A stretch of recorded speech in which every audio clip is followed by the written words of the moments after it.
So before we hand over to our lovely chair, Abiola, we would like to introduce the event. So Reclaim the Streets Southampton began in our living room in our third year of university when reports were emerging of the Sarah Everard murder. Vigils across the country were happening and we wanted to do something here in Southampton. Fast forward 2 years and here we are with our second in-person panel event. So women and female identifying individuals' safety is still as prevalent as an issue as ever. So last year, conversation kind of surrounded around the statistic that Southampton was the second highest in the UK for sexual offences. Since then, actions have been made to tackle violence against women and girls. Southampton City Council has set up a 5-year strategy. The University of Southampton has launched a Southampton Says Enough campaign. And across Southampton, charities and organisations have been providing vital support to those in need. So whilst women's safety is not a short-term fix, it is promising to see actions are being made. However, it's essential this continues, and it's the responsibility of those in power to make sure that they continue working to improve women's safety. So why are we doing this event? The main aim is to create a safe environment for conversations to be held for women's safety. In doing this, we hope to hold space for a range of voices to be represented and listened to. Here, we hope you enjoy hearing what our panellists have to say, and we're so excited to listen and learn more about what they do and their perspectives on these discussions. So we ask that you respect the discussion that we have here this evening and the safe space created. I do want to provide a trigger warning. There may be some heavy topics discussed this evening. If you feel the need to leave, absolutely go for it and return when you feel comfortable. And now, we will hand over to our lovely chair, Abiola.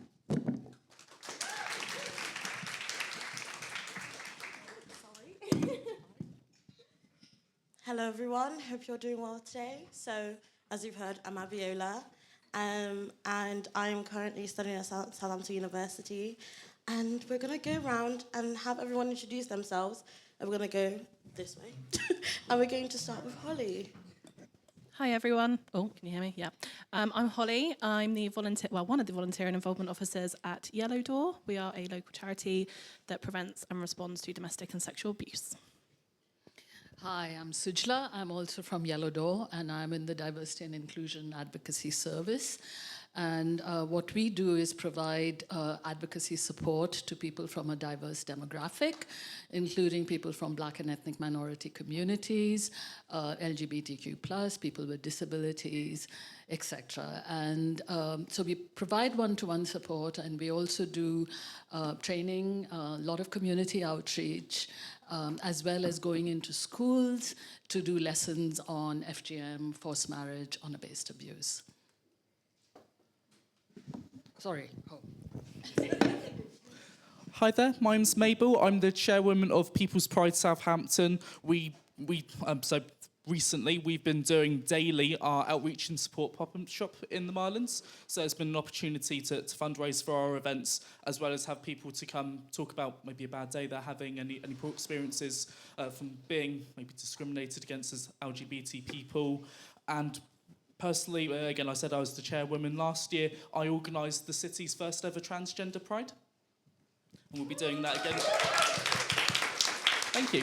And we'll be doing that again in September this year.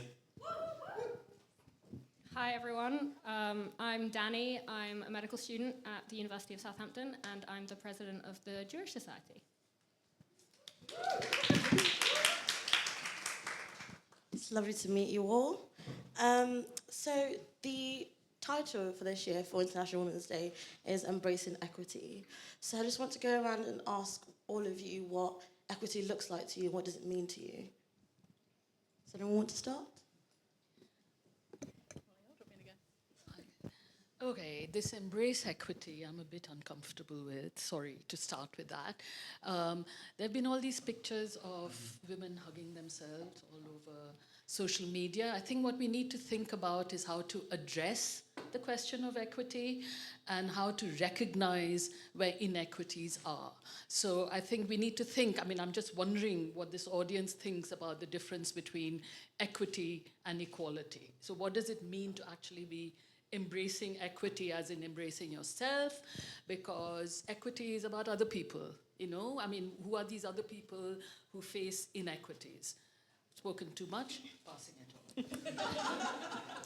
on. Linking in with what Sujala said, I think the question around equity and equality is really important. For me, I think equity is giving people resources, whether that is physical things like money or spaces like this where they can feel safe, but where they are given the chance to be equal. For example, this event is free for everybody to attend, great, but not everybody could get here. So therefore, the equity side of things is live streaming it for everybody to attend. So those are just small examples that we can do day to day, but in the big scheme of things, equity is something that really does need to be addressed, I think. Thanks.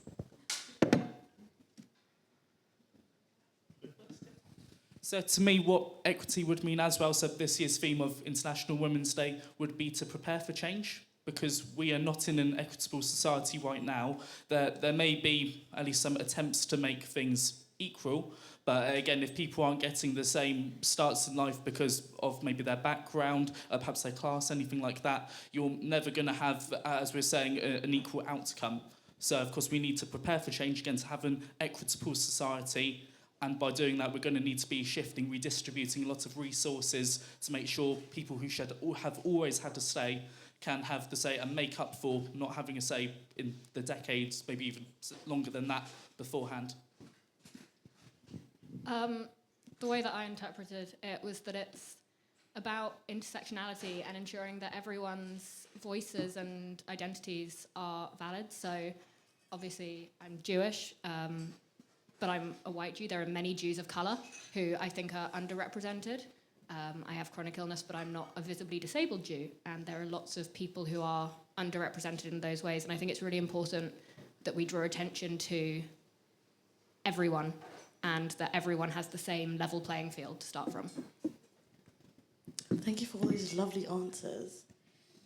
So Sujala, you mentioned you mentioned that equity is more about what we can do, not just have the conversation about it. And in your role as a diversity and inclusion manager, what do you think we as society can do and what the government can do to embrace equity and to show more equity? Okay, so this whole question of equity is about structural issues, right? Which have to do with race, patriarchy, colonialism, slavery, right? And so the level, it's not like, as you said, that we start from the same platform, right? And so I think what we need to think about is where all of this comes from and what the kind of structural oppressions are about, okay? Your other question was what do we do in diversity and inclusion? Is that what you're asking? Yeah, in your role as a diversity and inclusion manager. Okay, this is something that we do, that's our everyday life in the diversity and inclusion service. We have people from there. And what we recognize is that the starting point for some of the people who we support, and it could be to do with immigration, asylum, refugees, housing, disability, and that one has to advocate for them, represent them, or allow them to represent themselves in a context which doesn't begin with we are all on the same level playing field. And one of the things that we face every day is that professionals is the kind of problem of language with professionals, right? You know, that professionals use. So you could have, I mean, we are a charity, we're third sector charity, and you can have a social worker making assumptions about somebody who is not speaking English and saying, oh, well, that person is naive or ignorant, or somebody is Nigerian, or somebody is Indian, and this is just all the way across the system, okay? So what can society do? What society can do is to recognize these differentials and recognize these kinds of complexities around these kinds of issues, and that you can't begin by, you know, so for instance, if it's International Women's Day, woman is a very heterogeneous category. And you know, you mentioned intersectionality, so it's about, you know, class, race, whatever. You know, I'm not representative of all Indian women. You know, I'm not. As to what governments can do everything this government is not doing. I mean, seriously not doing, because all that this government is doing, whether it's about refugees, asylum seekers, cost of living crisis, people who need money, people who are deprived in one form or another, working class, gender, is actually just ignoring responsibilities. So they're definitely not addressing inequities in the system. Thank you. That was a lot to think about and that we should think about. So this is leading on from that, and just a question for Mabel. In your role as advocate for the LGBTQIA plus community within Southampton, what would you like to see improve that hasn't been done yet or we can do better at? Well, something that happened quite recently, I'd say about 2 weeks ago now, I think, was when we organised a vigil for Brianna Gray, G is pronounced, sorry, Gay, a 16-year-old teenage trans person who died.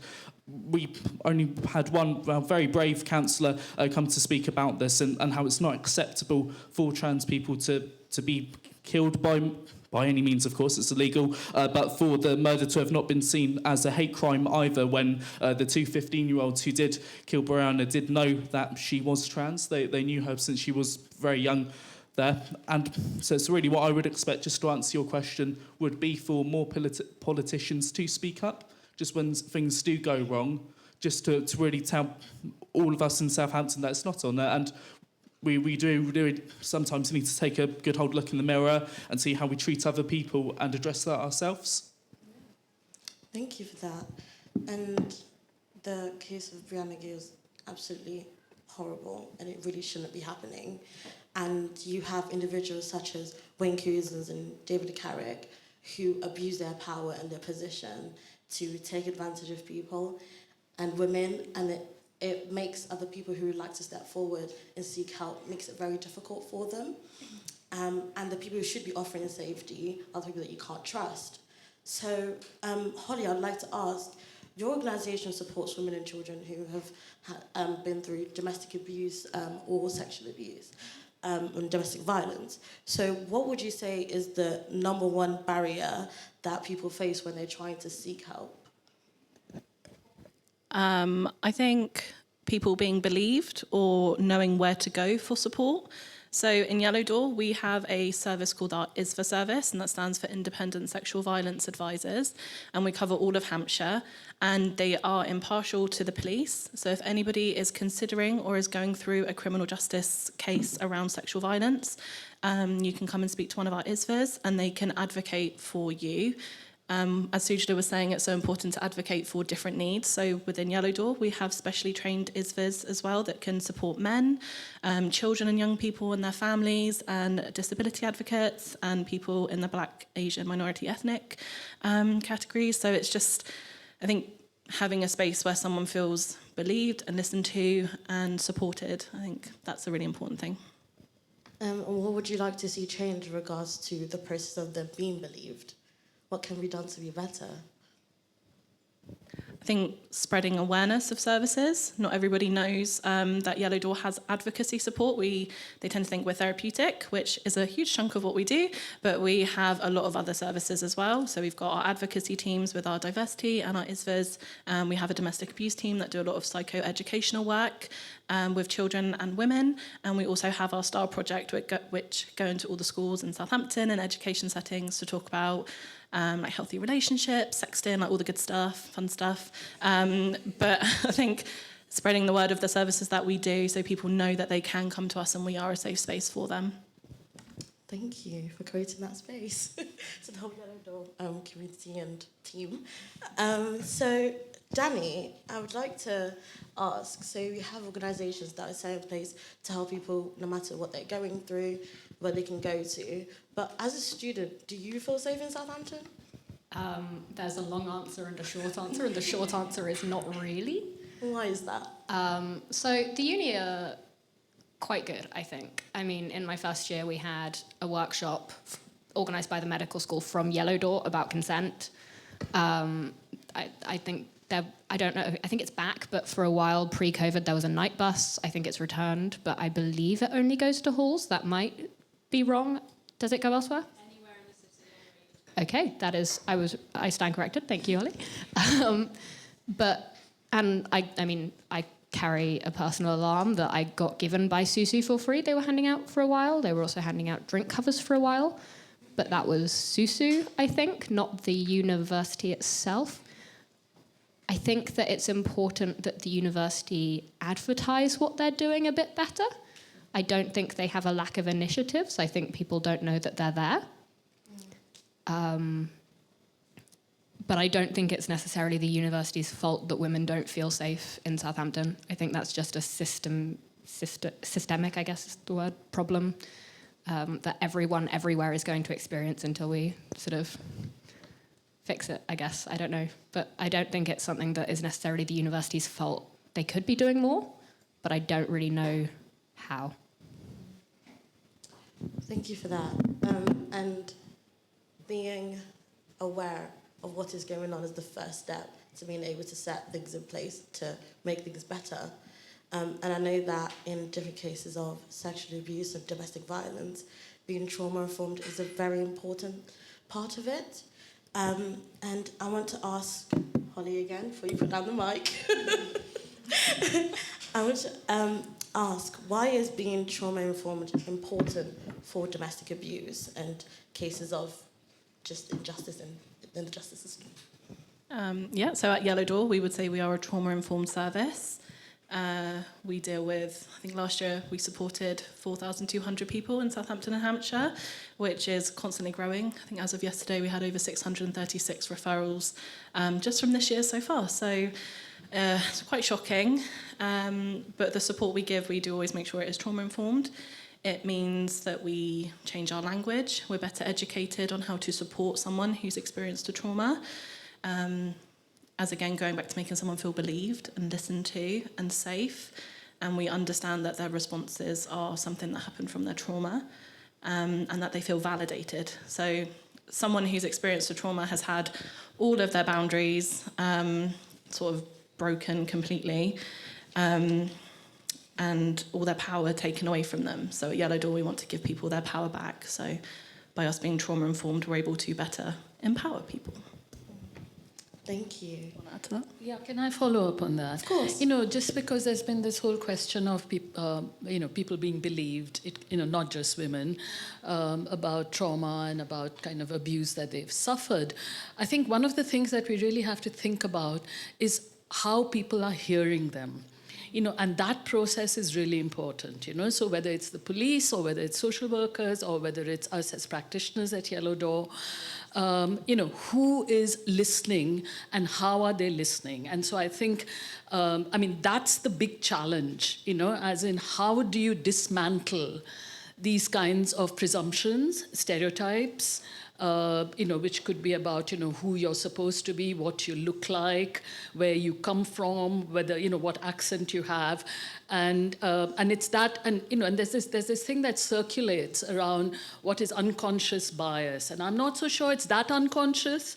It's just something that has remained so unchallenged that now it goes under the cover of unconscious, if you know what I mean. So I think that's where we really have to, because people are speaking. All kinds of people who are abused are speaking and asking questions. But who is listening to them and are they being heard? And how are we listening to them? That's the important thing. One thing that is also really important is like perceptions in the media. So one part of the training that we deliver at Yellow Door, a part of our CPD, Introduction to Domestic and Sexual Abuse, is perceptions of sexual abuse and domestic abuse in the media. And obviously we're all on Instagram, we're on TikTok, all that jazz. And that's how we learn from cases. So language around sexual and domestic abuse, reading that, a man sexually assaulted a young woman. No, he raped a child because she was underage. So things like that is so important that we are saying the truth, really, that we are then better being able to support people. But also, if we're on a jury, how are we going to believe people who have been impacted by this? So yeah, that's just one thing I want to add. Thanks. Thank you for that. So what we've just spoken about is being believed and how being believed is very, very important. and Sujala, sorry, you mentioned that it's about who is listening and how we are responding. And I would just like to ask, how can we respond? Because I think one of the questions that people ask or are a bit confused about is, if I am in a situation where someone is talking to me or they're telling me something, how do I respond to that? What do I say? How do I approach it? I'm speaking too much, ask her. That's fine. Maybe. How do you respond? I don't really have an answer. How do you respond? I don't think I've ever been in that situation personally. Yeah. So the question is, how would you respond to not being listened to, or what? Both. Not being listened to and someone who is talking to you. What do you say? How do you approach the situation? Yeah, it's very difficult when it's personal, and it's been personal for me. All sorts of assumptions. I'm arranged marriage, forced marriage, and then I started telling stories. So when I was in the US, they assumed that I'd come from India and I must have been in a certain situation. I made up a whole narrative just because I was so fed up with stereotypes. So that's the personal angle. Professionally, one has to question how language is being used. So which is what we do as practitioners, and we must do, which is not just listen, so which means being able to call up the police or the social worker and say, sorry, you're making all these kinds of assumptions about my client. And where's that coming from? And enabling that client to have, that's where voice matters, to be able to ask the questions. That's where power is. It's not, because power is about who can speak and who can ask the questions. Thank you. So we have one of the topics today, equity.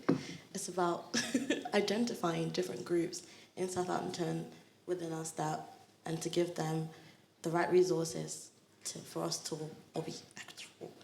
So, Danny, I go to the University of Southampton, but I didn't even know we had a Jewish society. And I think it's actually quite important, and it's very good that we have a place where Jewish people can come together in a community where they can feel safe and they can feel like they have a home away from home. And we don't really hear much about a Jewish woman's experience in the media. I didn't hear anything about it, or very little. And I just wanted to ask, what is your experience as a Jewish woman in Southampton and in society? So the most common thing that is said to me when people find out that I'm Jewish is, oh my God, you're my first Jew, which always makes me more than a little bit uncomfortable. People don't mean... I actually had a talk, I'm going to backtrack a little bit. I actually had a phone call with someone from the BBC last week about anti-Semitism on campus. They're doing some sort of piece on anti-Semitism on campus and wanted perspective. And what I said to her was that 90% of it does not come from genuine hate. It comes from a lack of understanding and a lack of knowledge. And people think that they're being really open and progressive.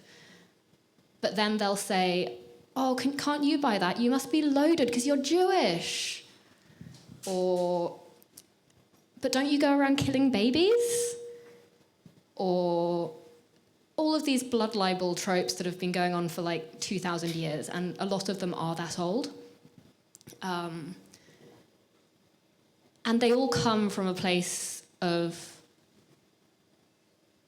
just unpleasantness and ignorance.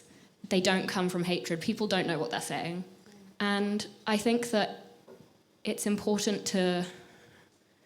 I mean, for me, the JSOC has been something really valuable because it's people who get that.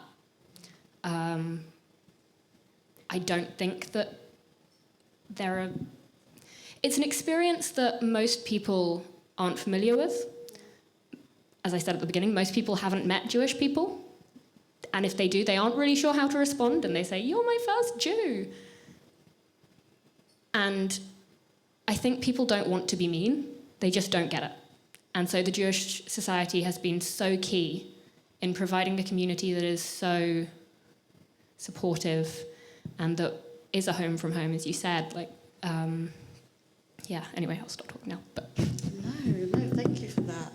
And honestly, it's not great to hear that these are the kind of things you hear and that is said to you. And that is quite disgusting, I think. So sorry about that. So you said that the main problem is ignorance when people are talking. How can we as society just know more and learn not to say the wrong things? I think it's just a matter of listening when people say that you're being inappropriate. The amount of times that I've had to say to someone, hey, I think that what you're saying, I know that you're coming from a good place, but you're not understanding why what you're saying is inappropriate. I think people just need to be willing to learn and be corrected. It's really important to listen to people who are saying that you're offending them. And I think that's something that a lot of people don't do very well. You heard it from Danny, guys. Listen. Listen when someone tells you they don't like what they're saying to you. Thank you. We do need to start listening, just in general society. You have women, people coming forward and saying, I don't like when this happens to me. I don't like when you say that to me. And it's kind of pushed aside or laughed at as, oh, they're being too sensitive. That word triggers me. What do you mean I'm being too sensitive? But yeah, thank you so much for saying that. And on a slightly more positive note, I just think we should celebrate the fact that we had our first trans pride in Southampton last year.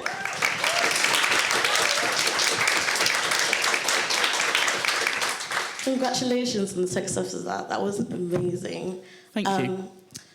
I unfortunately didn't actually know that it was happening in Southampton. And I don't know if it was mentioned at the university. Anyone from the University of Southampton? Anyone hear about it? Yeah, I think we should have heard about it in the University of Southampton because I think it was around October, wasn't it? And a lot of students are back by then. So that should have been spoken more about. And that's not the only time you don't hear people talking about trans women or trans people. So in the media, the portrayal of trans women is from one angle and very negative and quite discriminatory. And in your experience as a trans woman in Britain, what would you like to share about your experience? Well, personally, I could say from my experience that really every day that I do go outside, I have to get from A to B, so to the charity, wherever we're doing our pop-ups or outreach, I'm terrified, really. I rely a lot on public transport, and there's just always that fear that as soon as I get onto a bus, as I have to get up to my stop, that there is going to be someone who is going to be aggressive to me. It's not necessarily about offence, and whilst that is a very important thing to bring up and call out, being offensive to people, it is genuinely fearing that someone is out to get me. I could go into a room full of people, and as soon as I walk in there, I think everyone hates me. People are going to start to defend themselves, hide away into corners, get as far away from me as I can, because according to the BBC, we're forcing cisgender lesbian people into having sex with them, which just doesn't happen at all there, or at least in very rare circumstances. I think that's all I have to say there. It has been negative, not necessarily because I'm in Southampton, but again, just because of my own anxieties there, which are being amplified on what is portrayed in the media. Yeah, the media needs to do more to actually celebrate the positive sides and the beauty of it, of expressing who you are. What more would you like people to know in general, just about trans people? I know you can't speak for everyone, but like from your experiences, what more would you like people to know about just the experience? Firstly, just about trans pride. By the time we got that approved by the committee that we were going to run that as People's Pride, I think we had just under 2 months to really start promoting it. So that's probably why there wasn't too much about that you did hear. I think there was maybe one thing posted in a society or two or something like that beforehand.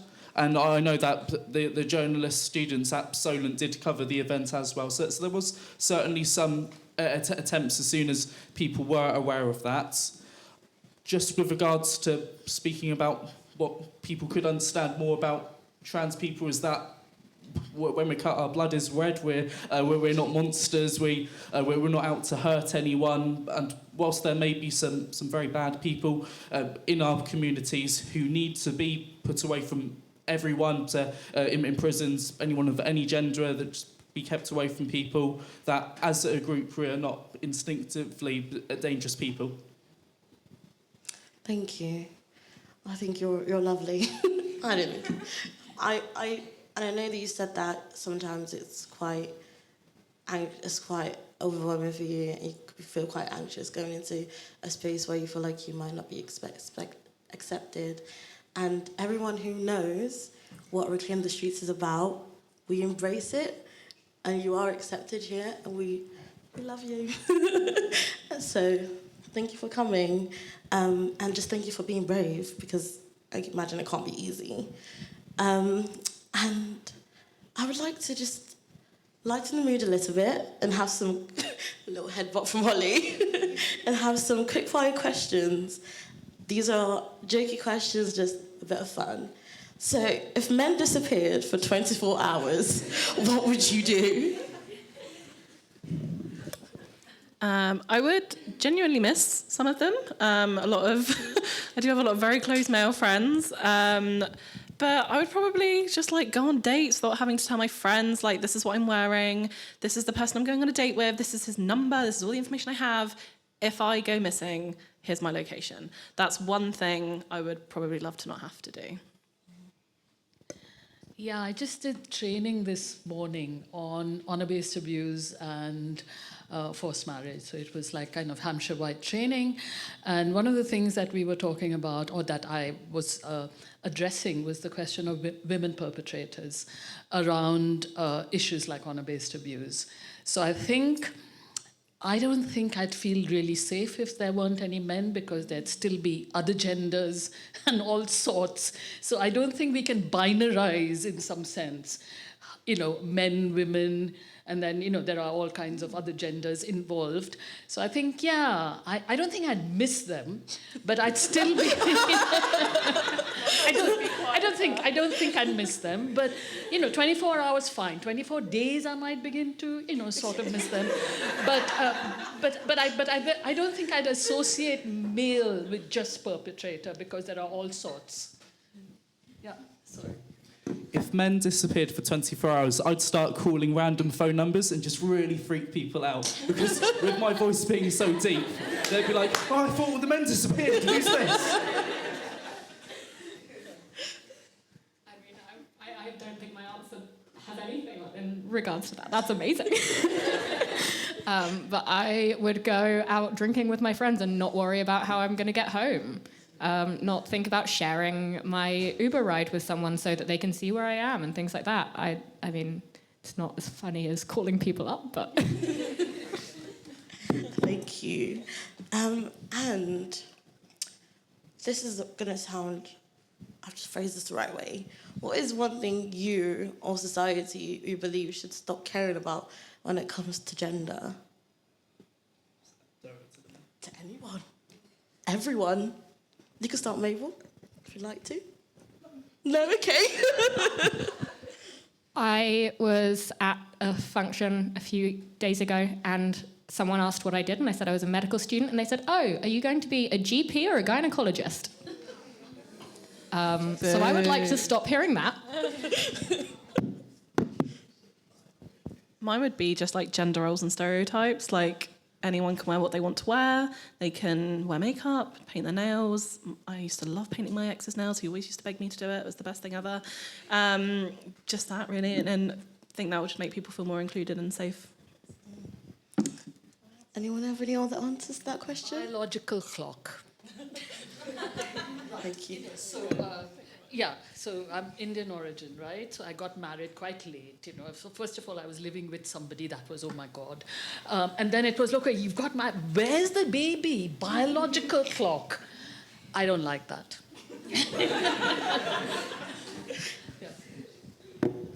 I guess just on that too, with biology being a trans woman, of course, there's a lot less expectations like that, I'd say. But at the same time, with non-binary people, there can still be those pressures where if you're not going to follow the stereotypes of, say, the sex that you were born of, someone who was assigned female at birth, but I identify as non-binary, there can also be those pressures. So if you didn't want to, say, put your body through a pregnancy for any reason, again, if there was maybe reasons for gender dysphoria or any other reasons why, valid reasons why someone wouldn't want a kid, those gender stereotypes would then start to be implemented on them too because of their biological sex.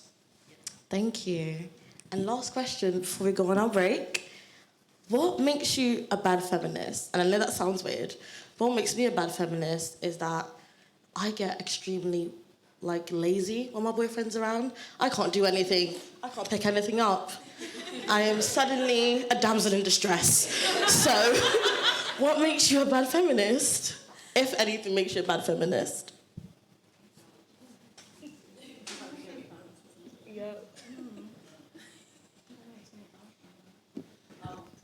I love horror films, and most people in horror, or most of the victims in horror films are women. And I probably shouldn't watch loads of films where lots of women are getting mutilated. So that probably makes me a bad feminist. But there are lots of amazing female, non-binary, trans directors. So come find me if you want to know anything about horror as well. I feel a really strong connection to things like bacon challah, which is traditionally a female role in Judaism, that the women prepare the challah while the men are at synagogue.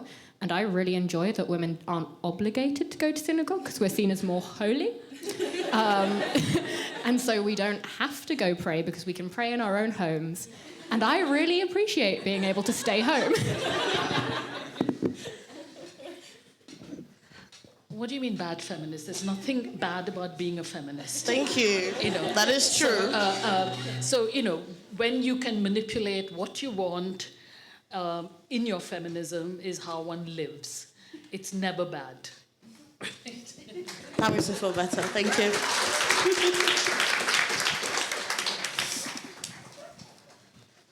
Thank you so much for all your answers. And now it's time for the break. Can I just have one last thing? No, of course. You can. I just wanted to say, so I began with saying that I had a problem with this, what's it called? Equity, embrace equity. And that's because we just have to remember that where International Women's Day started was with labor rights, right to vote, women's working hours. So it started 1908 in New York, and then it went to various European countries, and then in 1917 with the Russian Revolution. So it took a lot of effort for women to be on the streets protesting about actual rights. And so, we should celebrate International Women's Day, but we need to recognize something beyond the symbol of it, and the idea that you just have a slogan and a hashtag. And so remembering that history and that history of struggle and what it has meant for women, whether it's suffragettes or women across the world, not just European, is something that I think we should remember on this day. I shall end my speech now. Thank you.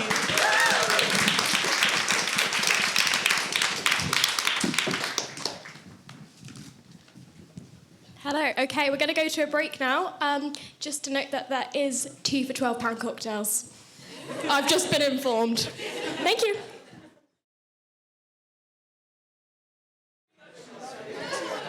Hello, everyone.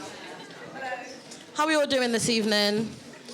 Got a couple of shots of anything in our systems? Couple wines? So we're going to start our second half. And I want to start our second half with a slightly heavy question, actually. So, to our panel members, how can we learn to fight? This is one of the questions. How can we learn to fight our internalized misogyny, for example, by pitting ourselves against one another as women? How can we fight our internalized misogyny? So this is from the point of view of women. Yes. So it's a woman asking, how can we fight our internalized misogyny? Right, I don't know the answer to that. Does anyone have an answer to that? Listen and read and talk to each other. I think that women need to support other women more than we currently do, and the only way that we will do that is by talking to each other. Yeah, but that's exactly how patriarchy works, right? It's about getting us to internalize what it is that are supposed to be normalized values, ways of looking, ways of positioning yourself. And within the context of harmful practices such as forced marriage and honor-based abuse that we work with, it's about internalizing shame and guilt because that's what you're supposed to be. And that's actually a huge battle to fight. And that requires a lot of work, a lot of awareness raising and support. Thank you. And you mentioned about internalizing guilt that we feel. How do you not internalize the guilt you feel, or how do you try to separate from it? I think educating yourself, so using things like social media, podcasts, books. I'm a big podcast gal. But also reaching out for support, so going to therapy if you can afford it privately, but if not, there are services through like your GP or pay what you can afford services like Life Changes Counselling, for example. But at Yellow Door, all our services are free, so things like that can support you and shift in the guilt, I guess. So surrounding yourself with the right space. Yep. If you don't feel like you have that space from people physically around you, online communities are really important and are safe spaces for people as well. So finding people that you do feel comfortable and safe with. Thank you. And this is a question for Sujala and Mabel. What do you think the best action is for cis white? What do you think the best action cis white women can contribute to women's movements? Do you want me to go first? Yeah, please. I think one of the biggest contributions that a cisgender white woman may be able to bring to this to help would be just to recognise one's own privilege. So again, being white, there's not going to be any racist takeaways, let's say, so any reductions in resources because of the colour of their skin. From the information there so you've given me, again, cisgender, so there's not going to be as many assumptions maybe as there could be against a trans woman necessarily, and their belonging in any discussions. So I think really for a cisgender white person or a white woman, they would need to just recognise that they do come from, so let's say, somewhere that is higher up there. So on some of the educational posts we've had about embracing equity, so they might be a little bit taller, let's say a little bit higher up there, and they would need to give some of that to people who are struggling so that they can then also have that equal outcome. Thank you. Yeah, exactly what she said, which is being aware of power differentials and one's own privileged position. And that's not just about whether it's sexuality or race or whatever, but the kind of intersections of that. So, just because one is Black or South Asian doesn't mean that one is just underprivileged, because there are other kinds of power differentials that you can be part of, right? Thank you for that. And this is another question. So are Southampton/Hampshire local councils doing anything to support women's safety? Is there anything you've heard of or seen apart from streetlights?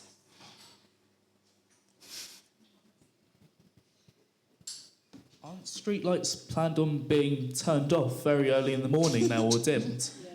Yeah. So, okay, we have an answer to that one. Moving on swiftly. But not too swiftly, because they do need to start doing something. But anyways, how can we get the government to see those in power and those in power to do more about women's issues? Apart from, I know we do marches and talks to try and get them to notice, but what else can we do? Continuing doing events like this and making the conversation as loud as possible so that they can't ignore us. Woo!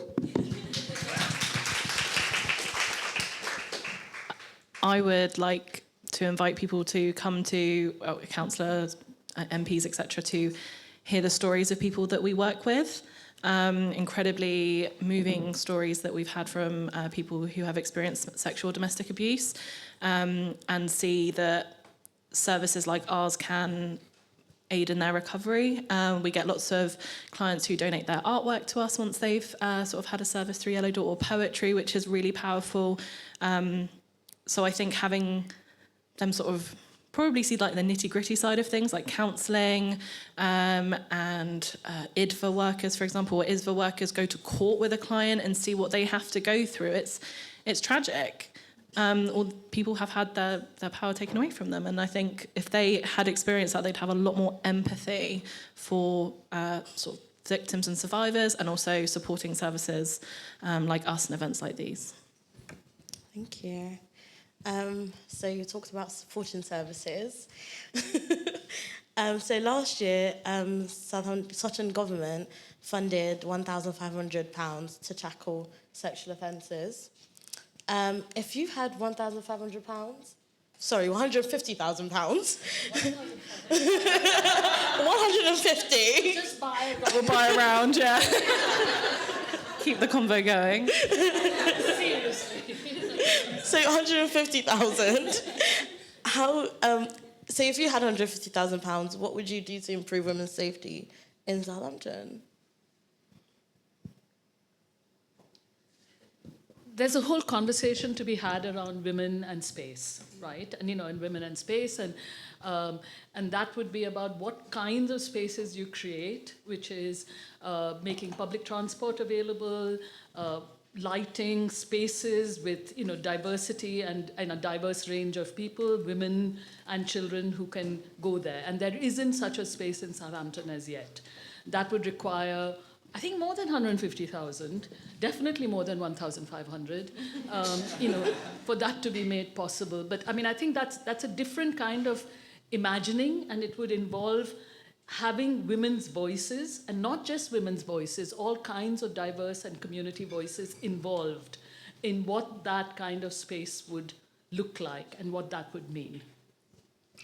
Thank you. I'd just like to say that I definitely think there's something to be said for changing the culture from the ground up and starting in schools and universities and really trying to change people's perceptions young, because it's a lot easier to change young people's minds about things than it is once people are more... they've had the same thought processes for longer. And if we can stop those thought processes and those opinions of, you'll miss catcalling when you're older. If we can stop people from having those opinions young, then we can make a real change. And that's something that we do at Yellow Door. We've worked a lot with like the Saints Foundation, for example, to work with primary school kids talking about gender stereotypes. Gender stereotypes, did I say that right? Anyway, talking about things like that. And that's like one of the main important things that we do with our preventative work. And we also work with children who might be abusive towards their parents or caregivers, because they've seen that. So we do a lot of psychoeducational work with children as well as the parents. Thank you. I like those answers very much. So another question we have, this one is specifically to Sujala. The people love you, Sujala. I was just called somebody's auntie. Like having that kind of voice, not grandmother yet.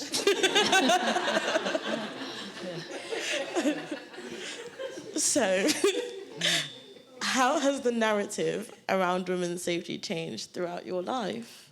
My life. Your life. Mine is a long, long life. And they want to hear about it. Yeah. So my life began in India, and I grew up in a city called Calcutta, and it was meant to be one of the safe cities. It was not like Delhi. Delhi was terrible and all of that kind of stuff. And so we kept hearing that we were in a safe city, and yet I just remember all sorts of things happening, just being pinched, grabbed, all kinds of things in public spaces. Then I went to the US and I studied there, and it was happening there. Then I was in London and now in Southampton. So it doesn't stop. this whole kind of safety thing, and now I'm, properly old, and it's still there, and so I don't know. I mean, I think to shift the narrative, we can create as many spaces as we want, but until, as you said, you actually, change the mindset and start it from very early on, as to what it's not okay for boys and men to do, and that becomes part of their system and their ways of thinking, nothing's going to change.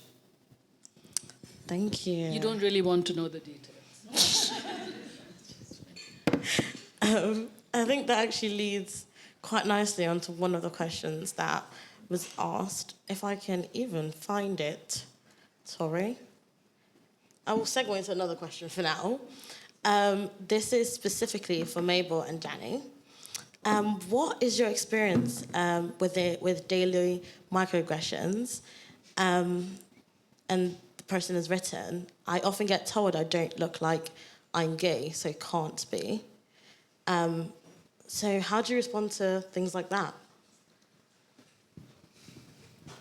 Really, a whole discussion could be done on that there, especially that example to stereotypes about what gay people are supposed to look like. That must be really tough for the person who asked that question, so I'm really sorry to hear that.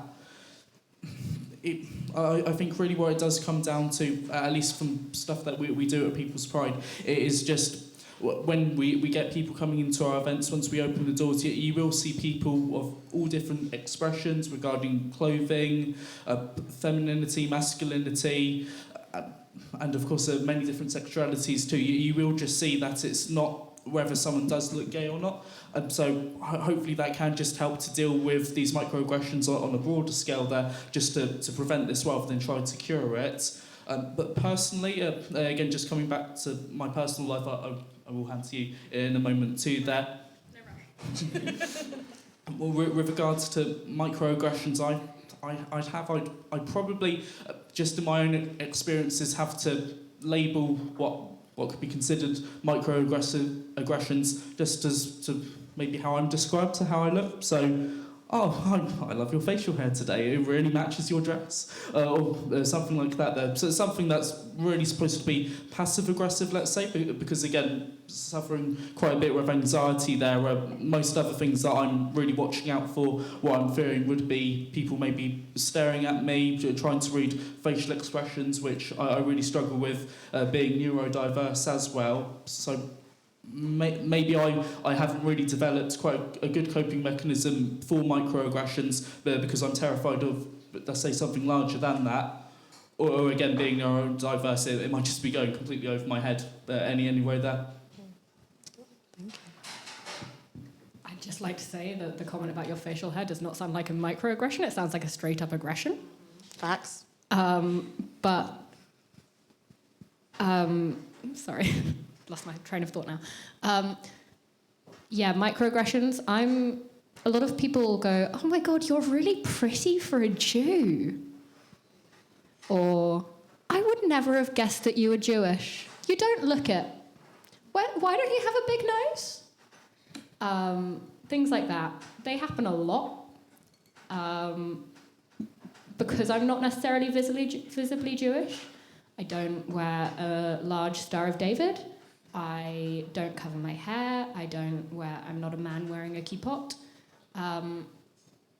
People will often say things thinking that they're in the company of people who have no connection to Judaism. And then when I say, I'm Jewish, they go, oh, I didn't mean it like that. Like, that's not what I meant. But it is exactly what they meant. And I think that it's just important that people call it out when they see it, because if they only get called out when someone who can put their hand up and say, I'm Jewish, right?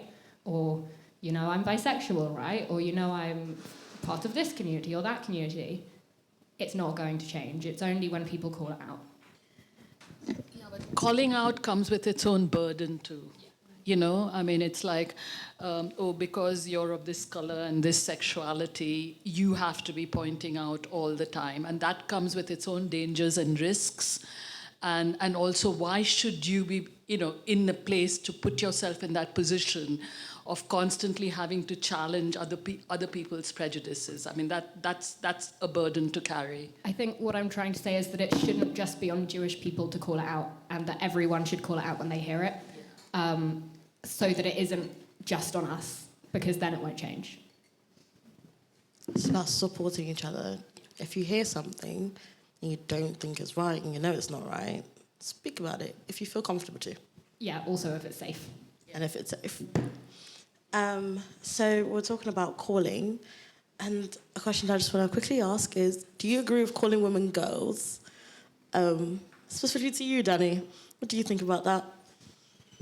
It really depends who it's coming from and how it's said, Okay. and why it's said. Yeah, if I get referred to as "Hey girls" by one of my housemates, I don't have an issue with it. If it's a consultant on the ward saying, "Oh, these young girls," then it makes me uncomfortable. Thank you. Anyone else have an answer to that? No? That is fine. So last year we had a question that I think will nicely almost wrap up this event. And the question was, what woman inspires you the most and why? Sorry? What woman inspires you the most and why? And I just want to ask that again. So we're going to go around starting with Polly. What woman inspires you the most and why? Probably my mother, the lady in the cat jumper. She's going to kill me. I'm so sorry. She married my father and made me. And so she provided an amazing man who, along with my mother, gave me confidence, compassion, a bit too big of an ego sometimes, and love and a warm home. And I think that's a great way for someone to be incubated in the home and brought here. And I'm sorry, Mum, I love you. Yeah, so when I left India to go to the US, I went as a student who was studying English literature. And one of the women who I was amazingly inspired by was Toni Morrison, who's an African-American writer. And while I was reading her, I was also reading a poet called Kamla Das, who's Indian. And I'd never read an Indian woman writer writing about erotics and sexuality and sensuality quite like she was. My mother's out there too, so. Someone who I think would inspire me the most would be Marsha P. Johnston. So she was quite a prominent, firstly, if you may have heard of the Stonewall riots, depending on the narrative of what you would have seen there, she may have threw a brick at a police officer, possibly. But ultimately, by being part of that event, that did then lead on to starting in America, having annual Pride events, which of course is now spanning all of the continents there, where there's not a lot of large or moderate-sized cities now which don't have Pride events. So, of course, through that event alone, it really has spread on to try to help fight for LGBTQIA plus rights. Being a person of colour, she did have to deal with a lot of discrimination and targeting from the police too throughout her life in America. As well as being a sex worker too, but through all of that discrimination, all of those setbacks in that inequitable society, she really did devote her entire life to helping young LGBTQI people just trying to thrive as much as they could at the time. It's really hard to pick just one, but for me, it would probably be my paternal grandmother, because she was this 5'0", feisty woman who would not take anyone's nonsense. And she really taught me and my cousins and my brothers all to do that, and just to be wholeheartedly and unabashedly ourselves. And if anyone is if anyone's being nasty, don't stand for it. And she would not stand for anything that she perceived as an injustice. And I feel very inspired by that. Thank you so much for your lovely answers. I think my answer last year was also my mother. So there's a theme there. Thank you all so much for coming today. Thank you to our lovely audience for also coming today. Everyone gets a round of applause. And just to wrap this all up, last, final, wonderful question. What do you love the most about being a woman?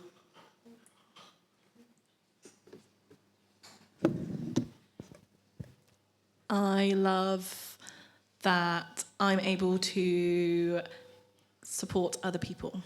That's what I love. I really enjoy lighting Shabbat candles, which is something that we do on Friday nights, because, I mean, the earliest recording of lighting Shabbat candles was in the 2nd century, and it's something that we still do every week. And the blessings haven't changed at all. They're still pretty much identical. And I think that's really special, and it connects Jewish women throughout the ages for the last 1,800 years. So I think that's really cool. For me, as a trans woman, I think it would be rejecting toxic masculinity. 2/3 of my life, I was told I couldn't cry. You shouldn't really be saying that to anyone there. Thank you for your lovely answers. You want Sorry, mine? Sajala. I don't know why. I think I heard you speak and I thought you answered. Sorry. Yeah, it's been, I've faced lots and lots of challenges, both as a girl and as a woman, but I wouldn't be anything else. I love that answer. She wouldn't be anything else.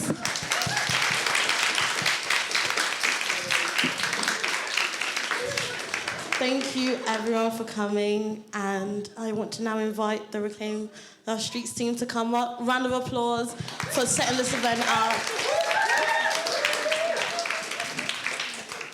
We just want to say a really quick thank you to some people. First of all, just a reminder that after this is finished, there is some time to network. If you want to chat to anyone, there's a little bit of time for that. But first of all, we want to say a massive thank you to Metrics. Huge round of applause. A big thank you to the bar staff, Dylan, Amber and Vanessa. You guys are amazing. Thank you so much for having us. We love you. Thank you. And also to our panel. Just step aside.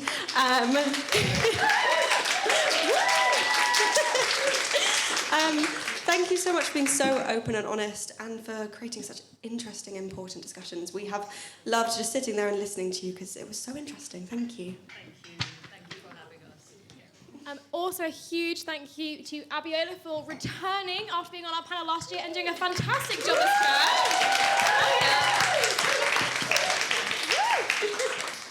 And to all of our lovely organisers, Jem, Bitsy, Abby, Amy and Charlotte.